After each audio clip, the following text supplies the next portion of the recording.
Chapter 1, Text 21 and 22, Arjuna said, O infallible one, please draw my chariot between the two armies so that I may see those present here, who desire to fight, and with whom I must contend in this great trial of arms.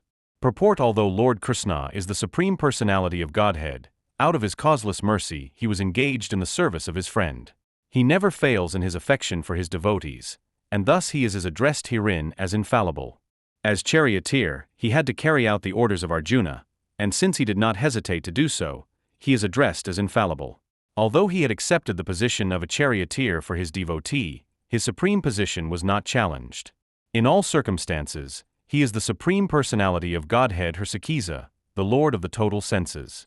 The relationship between the Lord and his servitor is very sweet and transcendental.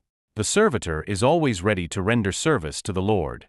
And similarly, the Lord is always seeking an opportunity to render some service to the devotee. He takes greater pleasure in his pure devotees assuming the advantageous position of ordering him than he does in being the giver of orders. Since he is master, everyone is under his orders, and no one is above him to order him.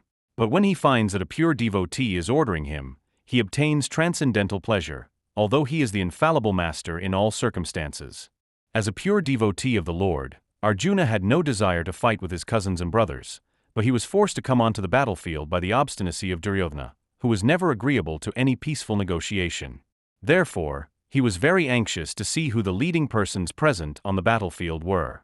Although there was no question of a peacemaking endeavor on the battlefield, he wanted to see them again, and to see how much they were bent upon demanding an unwanted war.